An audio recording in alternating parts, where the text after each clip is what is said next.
यह रहस्यमय संसार, जिसे हम केवल 5 इंद्रियों के अनुभवों से समझने का प्रयास करते हैं, वास्तव में उससे कहीं अधिक गहरा, विशाल और अदृश्य आयामों से भरा हुआ है, जहां आत्मा की यात्रा, चेतना की गति और सूक्ष्म शरीर की उपस्थिति केवल योगियों और तपस्वियों के अनुभवों तक सीमित नहीं, बल्कि ऋग्वेद, यजुर्वेद, सामवेद, अथर्ववेद जैसे हमारे महान वैदिक ग्रंथों में भी विस्तार पूर्वक वर्णित है। और आज हम इसी अनंत विषय पर चर्चा करेंगे। क्या चेतना शरीर से बाहर निकल सकती है, अर्थात एस्ट्रल ट्रैवल या सूक्ष्म यात्रा का रहस्य, जो आधुनिक विज्ञान के लिए अभी भी रहस्य है, लेकिन हमारे ऋषि मुनियों के लिए यह साधना का एक स्वाभाविक परिणाम था। जब हम वैदिक ग्रंथों में प्रवेश करते हैं तो पाते हैं कि सूक्ष्म शरीर या लिंग शरीर का उल्लेख स्पष्ट रूप से मिलता है, जो स्थूल शरीर से अलग होते हुए भी हमारे कर्मों, भावनाओं और चेतना को वहन करता है। यही शरीर मृत्यु के बाद भी यात्रा करता है, और यही शरीर ध्यान की गहराई में भी शरीर त्याग कर ब्रह्मांड के अन्य आयामों में विचरण कर सकता है। प्राचीन उपनिषदों में, जैसे कि बृहदारण्यक उपनिषद और छांदोग्य उपनिषद में, चेतना की स्वतंत्रता और उसकी सार्वभौमिक गति को विस्तार से बताया गया है। बृहदारण्यक उपनिषद कहता है, यत्र पश्यति किंचिदेव तदन्यदन्यदिति, अर्थात आत्मा जब शरीर में नहीं होती तो वह एक ऐसे स्वरूप में जाती है जहाँ दृश्य और दृश्य के बीच भेद समाप्त हो जाता है।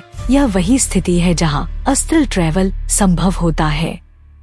योग सूत्रों में पतंजलि मुनि ने विभूतिपाद नामक अध्याय में स्पष्ट किया है कि गहन साधना और धारणा के माध्यम से योगी परकाय प्रवेश यानी अन्य शरीरों में प्रवेश तक कर सकता है।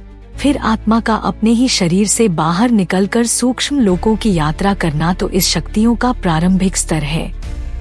जब हम हठयोग, राजयोग और ध्यान के अद्भुत अनुभवों को देखते हैं तो पाते हैं कि प्राणायाम और ध्यान के माध्यम से सूक्ष्म शरीर को स्थूल शरीर से अलग किया जा सकता है। जैसे योग निद्रा की अवस्था में मन और शरीर का बंधन ढीला पड़ता है और चेतना एक स्वतंत्र इकाई के रूप में ऊर्ध्वगमन करने लगती है। योग वशिष्ठ जैसे ग्रंथों में कई बार यह बताया गया है कि चेतना समय, स्थान और शरीर के बंधनों से मुक्त होकर पूरे ब्रह्मांड में कहीं भी विचरण कर सकती है, न केवल पृथ्वी के अन्य स्थानों पर, बल्कि अन्य लोकों, अन्य युगों और अन्य आयामों तक भी। इसमें वशिष्ठ जी राम को बताते हैं कि चेतना एक तरंग की भांति है, जो इच्छा शक्ति से संकल्पित होती है और जहाँ चाहो वहाँ पहुँच सकती है, बशर्ते साधक की बुद्धि, विवेक और चित्त शुद्ध हो। यह शक्तियाँ केवल कथाओं का विषय नहीं है।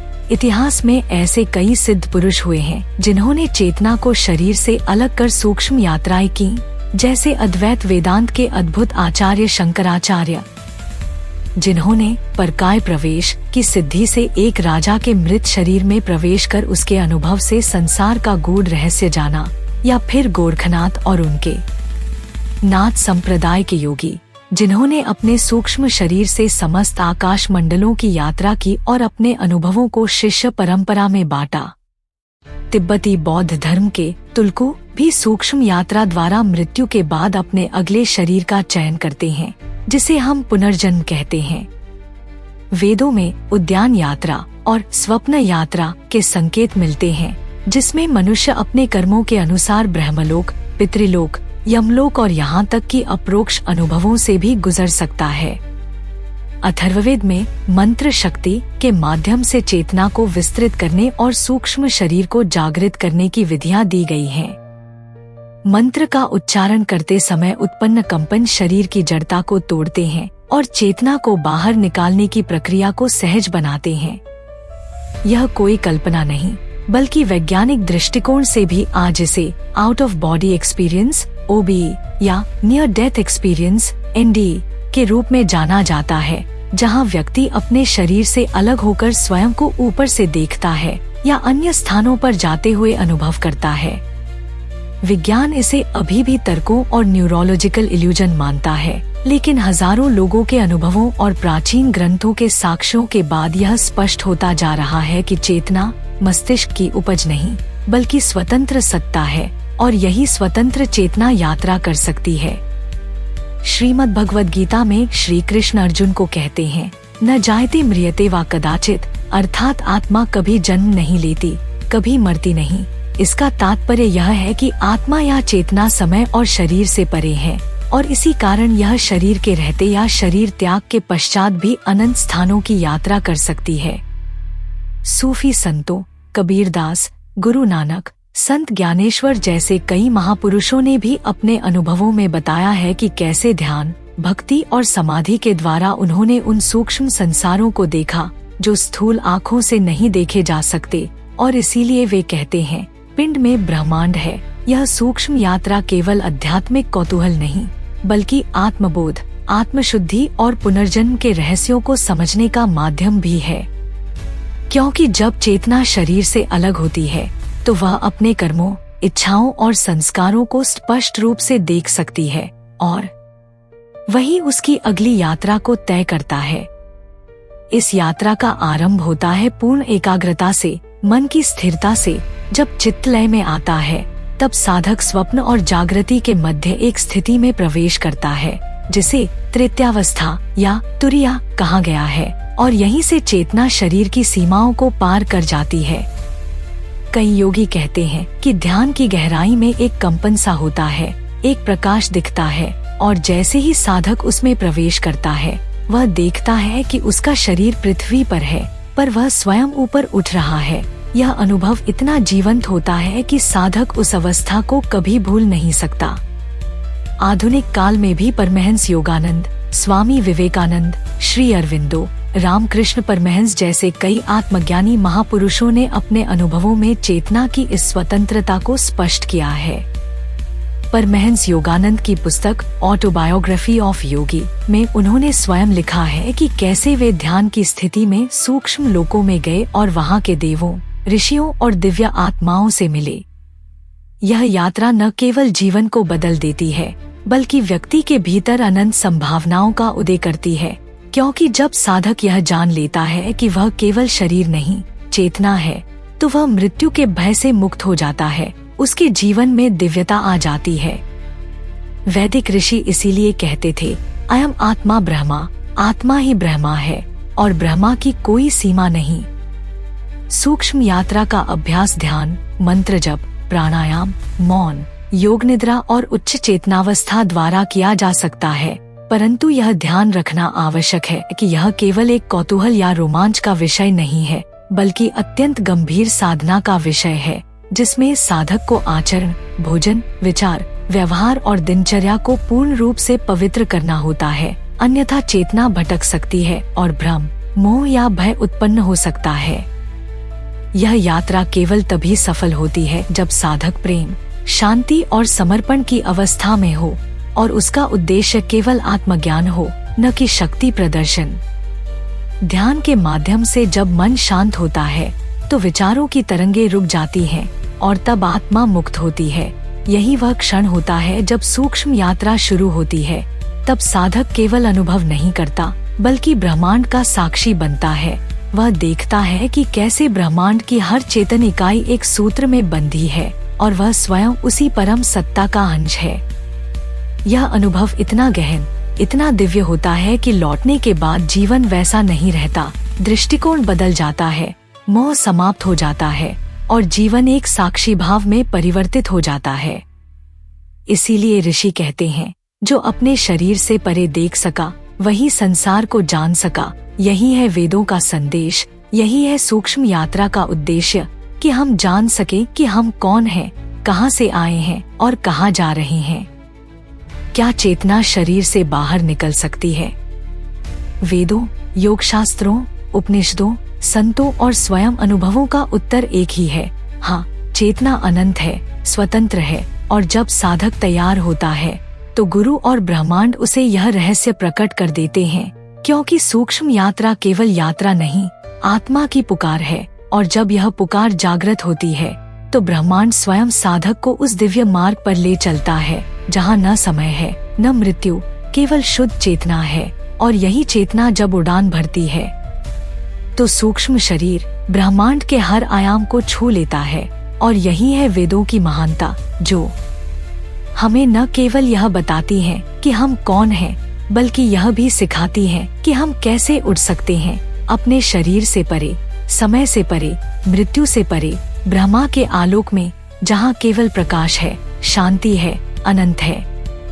और अब जब हम चेतना की इस अलौकिक यात्रा के अंतिम पड़ाव की ओर बढ़ते हैं, तो यह स्पष्ट होता जाता है कि हमारे अस्तित्व का मूल उद्देश्य केवल शरीर की सीमाओं में बंधा रहना नहीं है, बल्कि यह जानना और अनुभव करना है कि हमारी आत्मा उस परम सत्य का अंश है जो सृष्टि से परे है, समय और स्थान से परे है।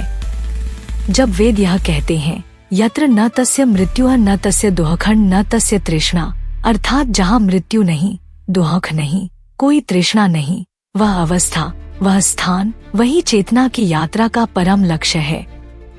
एस्ट्रल ट्रैवल केवल रहस्यमय योगियों या सिद्ध पुरुषों की बात नहीं है, बल्कि यह वह गुप्त द्वार है जो हर मनुष्य के भीतर छिपा है, जिसे जागरूक साधना, गहन ध्यान और अद्वितीय विश्वास के माध्यम से खोला जा सकता है। जब हम ध्यान में उतरते हैं, जब प्राणायाम से अपनी ऊर्जा को नियंत्रित करते हैं, जब हम सोहम या अहम ब्रह्मास्मि के भाव में डूब जाते हैं, तो धीरे धीरे यह भौतिक शरीर एक आवरण मात्र प्रतीत होने लगता है और हमारी आत्मा उस सूक्ष्म जगत में प्रवेश करने लगती है जहाँ समय स्थिर होता है, जहाँ स्थान का कोई मूल नहीं और जहाँ चेतना स्वतंत्र होकर अपने अनंत विस्तार में उड़ान भरती है। उपनिषदों ने इस स्थिति को तुरीय कहा है, एक ऐसी अवस्था जो जागृत, स्वप्न और सुषुप्ति से भी परे है, जहाँ आत्मा पूर्णतः सजग है पर शरीर की चेतना से विलग। ऋषि पतंजलि जब योग सूत्रों में विभूतिपाद की चर्चा करते हैं, तो वे कहते हैं कि जब मन, चित्त, प्राण और इंद्रियां पूर्णतः नियंत्रण में आ जाती हैं, तब योगी शरीर छोड़कर किसी भी लोक, किसी भी स्थान या किसी भी ऊर्जा तल पर जा सकता है। आधुनिक विज्ञान अब जिस बात को खोज रहा है, जैसे consciousness is not a by product of the brain, उसे हमारे ऋषि हजारों वर्षों पहले जान चुके थे, अनुभव कर चुके थे। वे कहते हैं कि आत्मा का स्वभाव ही यात्रा करना है, अनुभव करना है और अंततः स्वयं को जानना है। यह चेतना न तो मन है, न बुद्धि, न शरीर, यह एक स्वतंत्र सत्ता है जो जन्म और मृत्यु की सीमाओं को पार कर सकती है। एस्ट्रल ट्रैवल इस ब्रह्मांडीय खेल का वह रहस्य है जहां आत्मा अपनी ही सीमाओं को लांघकर उस अनुभव में प्रवेश करती है जिसे शब्दों में बांधना संभव नहीं, केवल अनुभूति ही उसे सत्य बना सकती है। जैसे ही हम गहन ध्यान में उतरते हैं और वह क्षण आता है जब सांस रुक जाती है, विचार शांत हो जाते हैं और केवल एक कंपन शेष रह जाता है, उस क्षण आत्मा शरीर से ऊपर उठती है। वह अपने शरीर को नीचे देख सकती है, वह दीवारों से गुजर सकती है, वह समय और काल को पार कर सकती है। इस अवस्था में न कोई भय होता है, न कोई बंधन, केवल मुक्त आकाश में उड़ती हुई चेतना होती है। बहुत से योगियों ने इस अवस्था का वर्णन किया है। कुछ ने कहा कि वे आकाश में उड़ते अनुभव करते हैं, कुछ ने दिव्य लोकों के दर्शन किए, तो कुछ ने दिव्य नाद और तेजोमय ज्योति के दर्शन किए।